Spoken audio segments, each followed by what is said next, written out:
આજે આપણો દિવસ નંબર છે 7 ને અત્યારે આપણે છીએ ઉત્તરાખંડના ફાટાની અંદર આપણે જવાનું હોય છે ગોરીકુંડ. ત્યાંથી આપણી કેદારનાથ યાત્રા શરૂ થાય છે.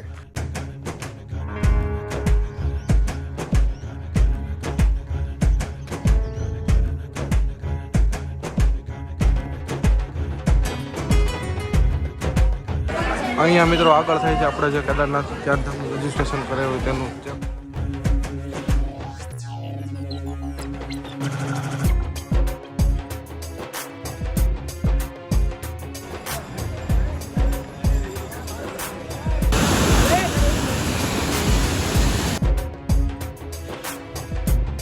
શરૂ થઈ ગયું છે રસ્તામાં પણ આખો બરફ છે વચ્ચે. ઉપર તો પૂરેપૂરા ચડી ગયા છે એટલે અહીંથી કેદારનાથ મંદિર 2 કિલોમીટર જેટલું દૂર છે. એની પહેલા છે કેદારનાથ બેઝ કેમ્પ. પાંડાને તમારું હાર્દિક સ્વાગત છે આપણા અમેઝિંગ જર્નીની અંદર. આજે આપણો દિવસ નંબર છે 7 ને અત્યારે આપણે છીએ ઉત્તરાખંડના ફાટાની અંદર. આપણે કાલે હતા હરિદ્વાર, રાતે મોડા પીગા. હું કાલનો વ્લોગ પૂરો કરતા ભૂલાઈ ગયો હતો કારણ કે 10:30-11 જેવું થઈ ગયું હતું ને ઠંડી વાત જવા ગયો એટલી અહીંયા રાતે પડતી હતી. આખા કેબીઓવાળાએ આપણે રૂમ આપી હતી. અહીંયા આપણી હોટલ છે, અહીંયા આપણે રોકાણા છીએ. તો અહીંથી આપણે હવે અહીંથી જવાનું છે સોનપ્રયાગ સુધી આપણા વાહનો જાય છે. ત્યાંથી આપણે પ્રાઇવેટ વાહન ત્યાંથી અલગ કરાવવું પડે છે. જેવા જે બધા વાહન આવે તે કરાવવા પડે છે. ત્યાંથી આપણે જવાનું હોય છે ગોરીકુંડ. ત્યાંથી આપણી કેદારનાથ યાત્રા શરૂ થાય છે. તો અત્યારે સમયની વાત કરવામાં તો સમય થઈ છે 6:20 ને આપણે છીએ જે અહીંયા હોટલે. અહીંથી આપણે 7 વાગ્યા કોડ નાસ્તો બધા કરે એટલે આપણે 7 વાગ્યા કોડ નીકળશું.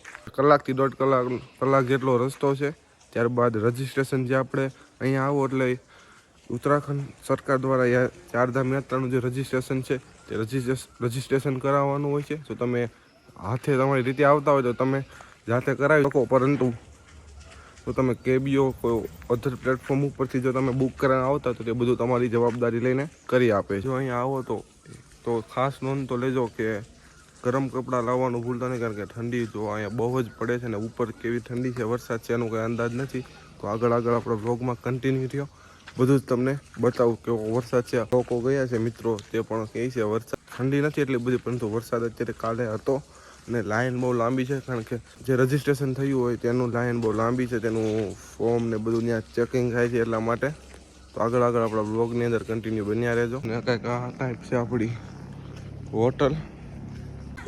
જોઈ શકો ફાઇનલી કાંક વ્યૂ મિત્રો ફાટાનો. ફાટાની અંદર છે 2 થી 3 કિલોમીટર હોટલ.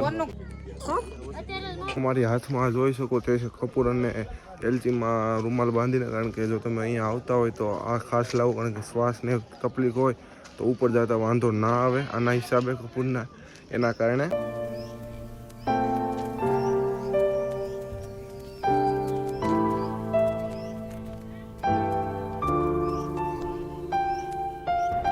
અહીંયા સામેની બાજુ હેલીપેડ છે 200 થી 300 મીટર આગળ ફાટા. મિત્રો હેલિકોપ્ટર સેવા પણ શરૂ છે. તો ડાયરેક્ટ સોનપ્રયાગ આપણે ઉતરીને ત્યાંથી ગાડી બંધી ત્યારે હું તમને મળું. અહીંથી હવે 20 થી 25 કિલોમીટર થાય છે સોનપ્રયાગમાં. 1 કલાક જેવડું થાય, કારણ કે રસ્તો પર્વતીય છે એટલા માટે. ફાઇનલી મિત્રો અત્યારે નીકળી ગયા છીએ આપણે.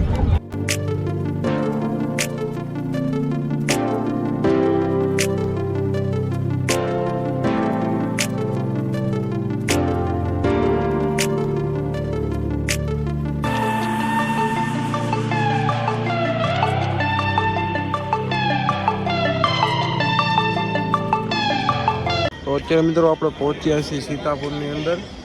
અહીંયાથી આપણે પ્રાઇવેટ ગાડીઓ છે જેને ખાલી અંદર જવા દે છે. જે ટ્રાન્સપોર્ટવાળી જે ટ્રાવેરા અને ટુરિસ્ટ ગાડીઓ હોય છે તેને અહીંથી નથી આવવા દેતી, અહીંયા પાર્કિંગમાં મુકાઈ દે છે. અહીંથી આપણે હવે આગળ ચાલીને જઈશું સોનપ્રયાગ. અહીંથી 1 કિલોમીટર રહી છે. ત્યાંથી આપણે ફરીથી એક વાહન બાંધીને જઈશું ગોરીકુંડ સુધી. તો બ્લોકમાં આગળ બન્યા રહ્યો.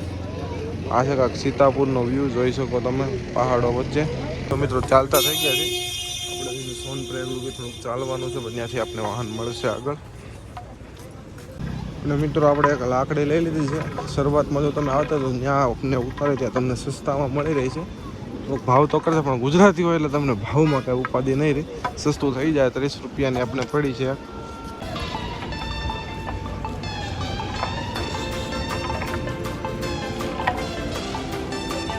ફાઇનલી આપણે પહોંચી ગયા છીએ સોનપ્રયાગ મેંદરા. સોનપ્રયાગની સામે મલ્ટી લેવલનું પાર્કિંગ છે. લાઈન જોઈ શકો તમે. લાઈન છે જે રજિસ્ટ્રેશન જે તમે કરાવેલું હોય તેની લાઈન છે ને જોઈ શકો તમે. લાઈન જોઈ શકો ત્યાં સુધીની લાંબી લાઈન છે. જોઈ શકો મિત્રો ટ્રાફિક આ રજિસ્ટ્રેશન જેને કરાવેલું છે ચેકિંગ થાય છે અહીંયા એટલા માટે.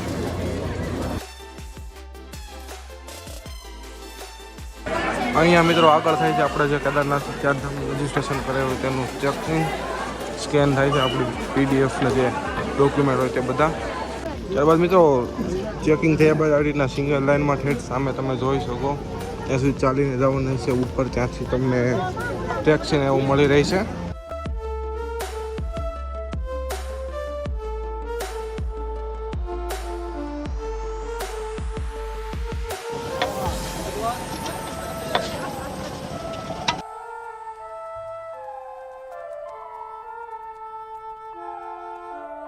શકો મિત્રો અમેઝિંગ વ્યૂ.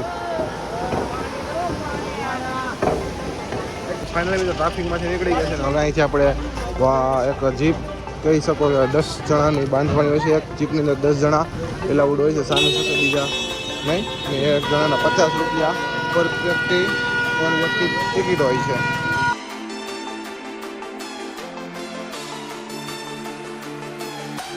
તો ટ્રાફિક એટલી થઈ ચૂકી છે એટલે આપણે હાલીને રસ્તામાં ઉતરી ગયા છે.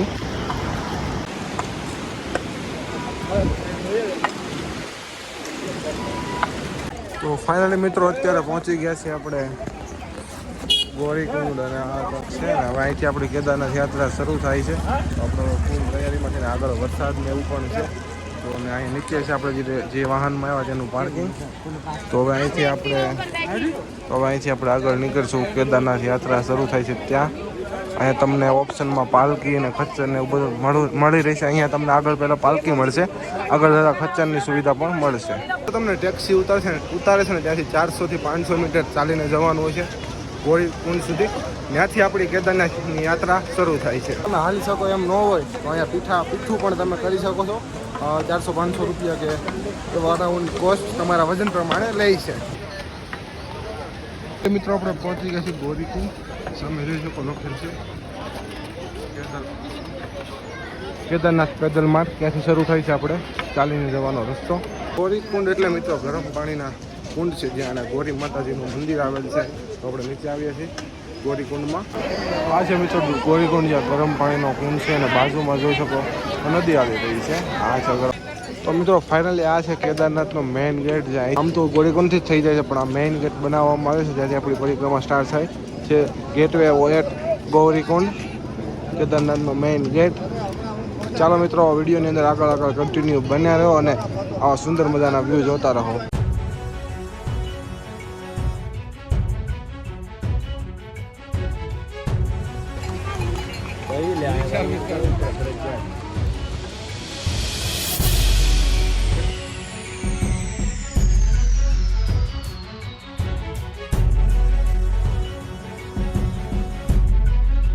મિત્રો આપણે 1.5 કિલોમીટર જેટલું અંતર કાપ્યું છે અને જો ટોટલ કિલોમીટરની વાત કરવામાં આવે સરકારી ચોપડે તો 15 કિલોમીટર કહે છે અને સ્થાનિક પાસેથી 22 કિલોમીટરની માહિતી મળે છે. એટલે 22 કિલોમીટર જેટલું ચાલવાનું હોય છે એમ.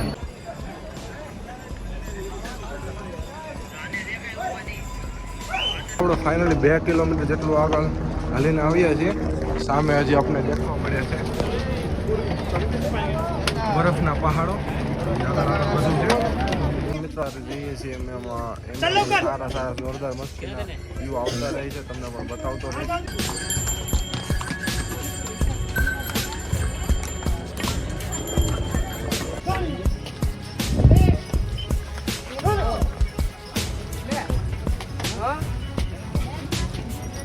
આપણે કોઈ હાલતા જ આપણે વધુમાં વધુ 3 થી 4 કિલોમીટર જ કાપ્યું હોય છે.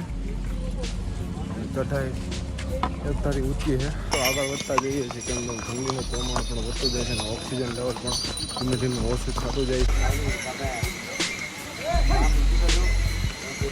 તો તમે આગળનો વ્યૂ જોઈ શકો. અહીંયા અત્યારે તડકો છે પણ ઉપર તડકો છે. આપણે સામે સાઈડથી હવે બદલીને આ બાજુ જવાનું છે. ત્યાંથી હવે ઊંચી ચડાઈ છે. મિત્રોને જો ખાવા પીવાની વાત કરવામાં તમને મેગી વધુ મળી રહી છે અને ભાવ જેમ જેમ તમે ઉપર જશો એમ ભાવ વધતો રહેશે. શરૂઆતમાં 50 રૂપિયાની આપણે ખાધી હતી, અત્યારે 60-70 છે, મેક્સિમમ 70 રૂપિયા છે અહીંયા મેગીના. તો ટોટલ આ રસ્તામાં 2 પુલ છે. આ તમને થોડોક લાંબો પડશે, ઓલો છે સામેની બાજુ એ ટૂંકો જ, આપણે એ બાજુથી ચાલશું આગળ. મિત્રો આપણી સાથે હેતુભાઈ છે. તમને ભાઈ થાક નથી લાગ્યો ને? ના હો ભાઈ, શરૂઆતમાં થોડોક થાક લાગતો, પણ જેમ જેમ આગળ ગયા આવા હારા સીન આવતા ગયા ને એમ મજા આવતી જાય છે. સામે જોઈ શકો એ પુલથી આપણે ડાયરેક્ટ સામે એ વસ્તુ આપણે નીકળે સામેની બધે રસ્તો ડાયરેક્ટ નીકળી જશે ને. ઓલા પુલેથી આપણે આવ્યા હોત તો આ રસ્તાથી થોડુંક ચડાઈ વધારે કરવી પડે. અહીંયા સીધી ચડાઈ છે એટલે બધું શોર્ટ થાય છે, એટલા માટે ઉપર જોઈ શકો તડકો છે મિત્રો. અહીંયા પણ અત્યારે છાંયો છે. મિત્રો આપણી ફાઇનલ જે આ અઘરી ચડાઈ છે અત્યારે આ પુલ પછીની હવે કમ્પ્લીટ કરીએ એટલી કરવાની છે. પછી આગળ કેવી ચડાઈ આવે એ જોવી, તો વ્લોગમાં કન્ટિન્યુ બના રહેજો.